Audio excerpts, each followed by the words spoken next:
l'équipe. Ça me fatigue. Ça me fatigue. 2 matchs successifs où on ne met pas l'engagement pour gagner le match. 2 matchs successifs où Lenny Yoro se fait manger. 2 matchs successifs où les joueurs ne respectent pas, ne font pas honneur au blason.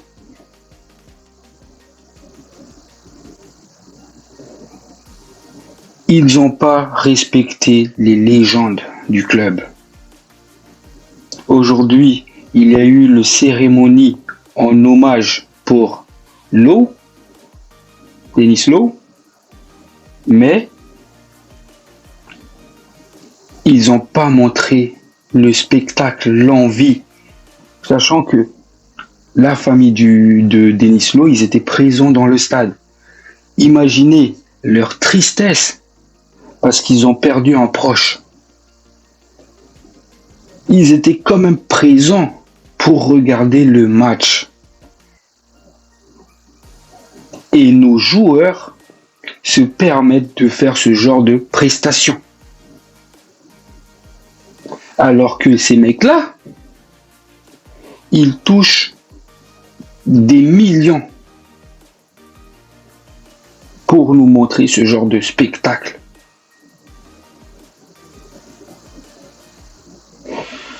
Bienvenue sur ma chaîne Legacy United.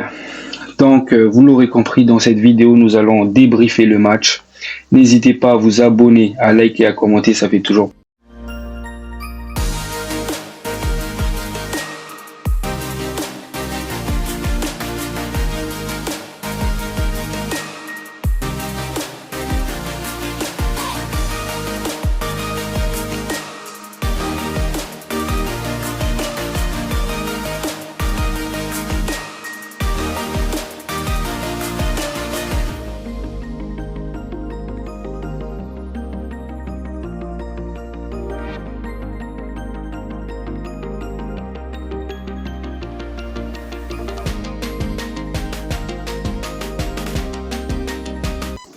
Guys,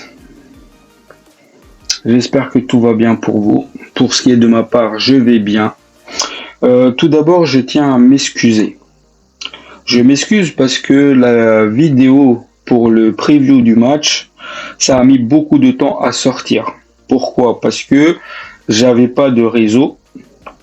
Parce que je suis parti un peu à la campagne, du coup j'ai pas de réseau. Et j'avais pas de réseau, donc ça a bugué. J'ai pas réussi à le mettre en ligne. Et du coup, je l'ai sorti à peine 5 minutes avant le match. Donc, désolé pour cela. Je vais faire en sorte que ça n'arriverait plus. Et donc, défaite de Manchester United aujourd'hui, comme je l'ai dit en intro. 3-1. Un match de honte. Ils nous ont fait honte. Ils ont respecté personne. Je me suis dit, vu que on est en train de rendre hommage à un ancien légende du club, sachant que la famille de Denis Lowe était présent malgré toute la tristesse qu'ils ont eue, parce qu'ils ont perdu un être cher, ou même nous les fans, je me suis dit que ils vont montrer du spectacle, de l'engagement, des duels. Et pour essayer un peu de nous faire oublier cette tristesse. Mais on n'a rien vu de tout cela. Rien. Voilà. On va d'abord passer par le cas Bruno Fernandes. Vous avez entendu les commentateurs? Ils étaient en train de dire 5 minutes vers la fin, c'est le Bruno Fernandes qu'on veut voir. C'est le Bruno Fernandes créateur. T'es le capitaine d'équipe, mec. Pourquoi zéro cadre sort du lot pour pousser les autres? Surtout le capitaine. C'est lui qui doit montrer la motivation. Je vais vous expliquer un cas que j'ai remarqué. Zirkzee part pressé en première mi-temps, plusieurs fois. Donc Ahmad le suit. Maino et comment il s'appelle, Ugarte, il montait pas assez. Et Bruno Fernandes, il suivait pas. Tu vois un de tes gars partir au pressing. Toi, le capitaine, tu dois dire à tout le monde, montez les gars, suivons-le. Tu ne le laisses pas partir seul au charbon. Et t'appelles ça un capitaine. C'est pas un capitaine. Il était mauvais. En première mi-temps, on a vu que des dégagements, allez, démerdez-vous. Il a lâché l'équipe. Je suis désolé pour les pros Bruno Fernandes, mais expliquez-moi un peu, qu'est-ce que vous adorez dans le joueur? Expliquez-moi, parce que moi j'ai pas compris. Je sais pas en fait, je sais pas qu'est-ce que vous lui trouvez. Bruno Fernandes, c'est un des joueurs qui choisit son match. On a vu qu'il peut être très très bon comme face à Liverpool, comme on a vu ce qu'il faisait aussi face aux Saints, ou même aujourd'hui, face à Brighton. Je ne sais pas qu'est-ce qu'il nous apporte. Maino. Maino. Maino aujourd'hui, il a mis, surtout en première mi-temps, beaucoup d'agressivité. Il y a 2-3 actions comme ça où il était agressif que j'ai adoré. Mais c'était insuffisant. Insuffisant. Il n'a pas beaucoup pesé sur l'équipe aujourd'hui.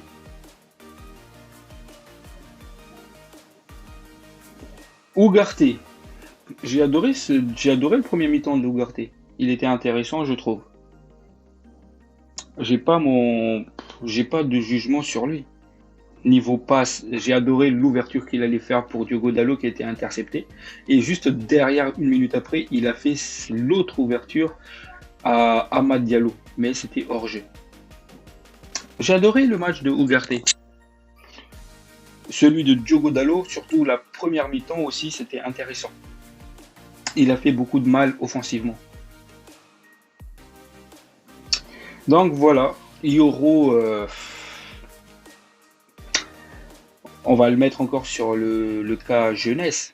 On va lui laisser le temps. Il est jeune, il va évoluer. Mais encore une fois, hein, il faut qu'il apprenne de ses erreurs. Donc on va lui laisser le temps. Mazraoui s'est fait manger aujourd'hui. Surtout par la vitesse de Mitoma hein, en profondeur. Donc voilà, très très moyen Mazraoui aujourd'hui. Donc on va revenir sur le match. Le match en soi, à la 5e minute, ils ouvrent le score, où Mazraoui s'est fait déposer sur son côté. Et là encore une fois, en fait, il y a Yoro qui était en retard sur Mainté, il me semble, le premier buteur du match. Il était en retard, je trouve, parce que quand Mitoma il est parti en contre, regardez, mettez-le en ralenti, regardez où était positionné Yoro. Donc voilà, c'est Yoro, il n'était pas présent sur le joueur. Mazraoui il s'est fait déposer. Donc le premier but, Onana malgré tout il a réussi à toucher la balle, mais voilà, ça s'est rentré là-dedans. Et après vient l'égalisation de Manchester United sur penalty, où un Zirkzee s'est pris un RKO. Vous avez vu ce qu'il lui a fait Baleba? Il lui a pris par la tête, boum. Et Baleba il s'en sort avec un jaune. Un jaune.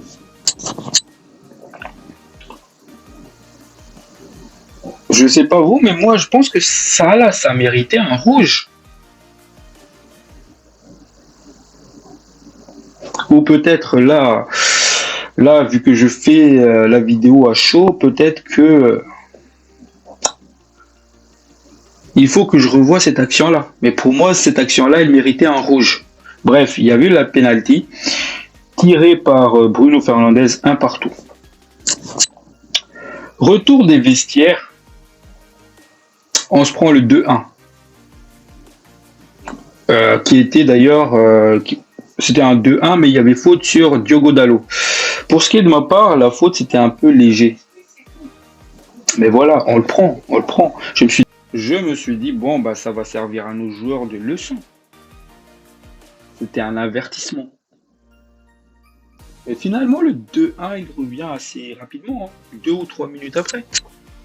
Où c'était un centre au deuxième poteau et il y avait Mazraoui et Mitoma qui se sont jetés dessus, sauf que c'est Mitoma qui est arrivé en premier. Et là, déjà, j'en voulais à Onana de ne pas avoir coupé cette trajectoire-là. Il est resté sur sa ligne. Je me suis dit, bon, on a le temps, sachant ce qu'on a fait dernièrement, Amad Diallo qui nous sort des performances XXL en fin de match. Je me suis dit, c'était encore faisable. Donc, j'y croyais. Jusqu'à ce que Onana fait cette bourde-là. Comment il a fait pour repousser cette balle-là à un attaquant? Pourquoi il ne l'a pas capté? Pourquoi t'as pas capté, espèce d'idiot?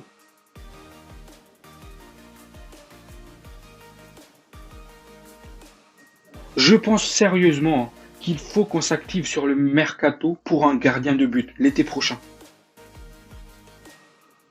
Parce qu'avec Onana qui nous enchaîne performance bien, puis des bourdes, puis il revient bien, puis des bourdes. Et c'est comme ça depuis qu'il est arrivé.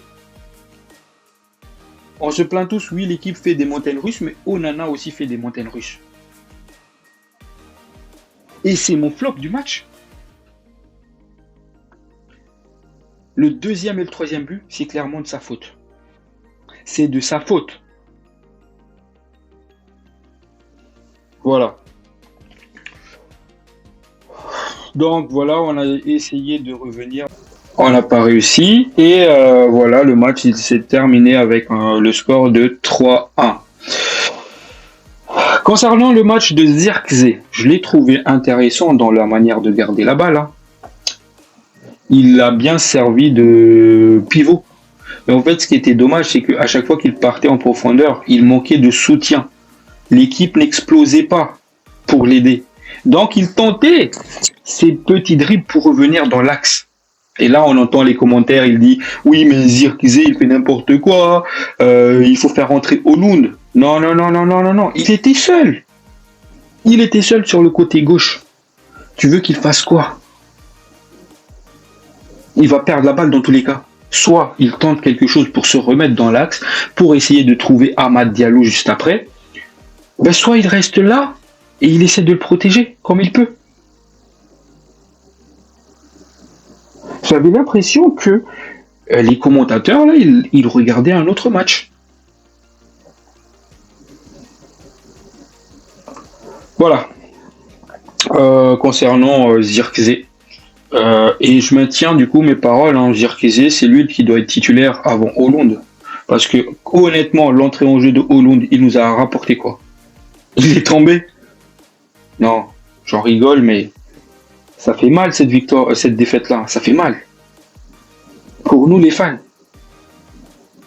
Les joueurs nous ont pas respectés. Ils n'ont pas respecté Manchester United. Ils n'ont pas respecté le blason de Manchester United. Maintenant, Ruben Amorim m'a parlé du potentiel, de la fatigue que certains joueurs ont à cause de l'enchaînement des matchs. Est-ce que c'est vraiment dû à la fatigue, sachant que Southampton, on n'a pas mis l'engagement pour, et là aujourd'hui on retombe sur nos travers. Est-ce que c'est vraiment la fatigue? Parce qu'en fait, moi, j'ai vu ce genre de truc depuis longtemps. Où on est bon, on n'est pas bon. Le montagne russe, je l'ai vu ça depuis longtemps. Les commentateurs, ils ont parlé des joueurs qui ne sont pas adaptés au style de jeu d'Amorim, où il faut exploiter Bruno Fernandes dans un autre système de jeu. Non, les gars, si on est parti acheter Amorim, c'est pour son style de jeu. Donc, on va être patient avec lui.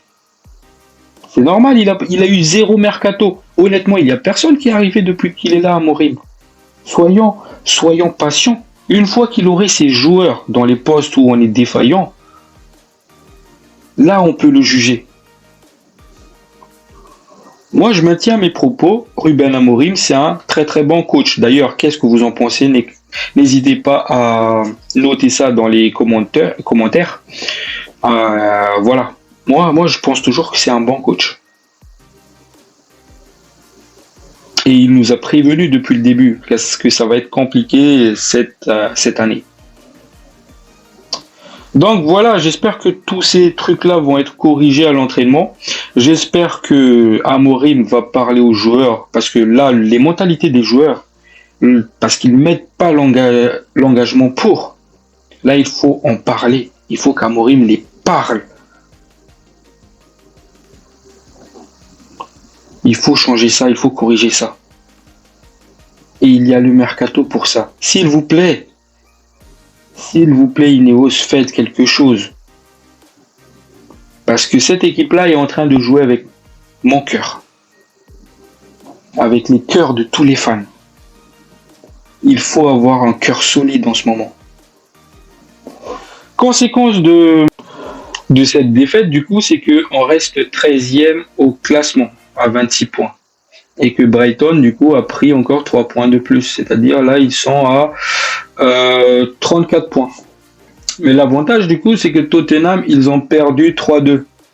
Ce qui fait que ils passent pas devant nous. Heureusement, on est 13e. Ruben Amorim, quand il est arrivé, on était 13e. 2 mois plus tard, on est 13e. Donc, voilà. Franchement, je suis dégoûté. Mais surtout, vous savez, je préfère perdre un match en ayant tout donné, tout tenté, que perdre ce genre de match où on n'a rien fait. Là, c'est la honte. C'est la honte en vrai. Nous, les fans, on commence à s'y habituer maintenant. Voilà les amis, n'hésitez pas à me faire vos retours dans les commentaires. Sur ce, prenez soin de vous. Ciao, ciao.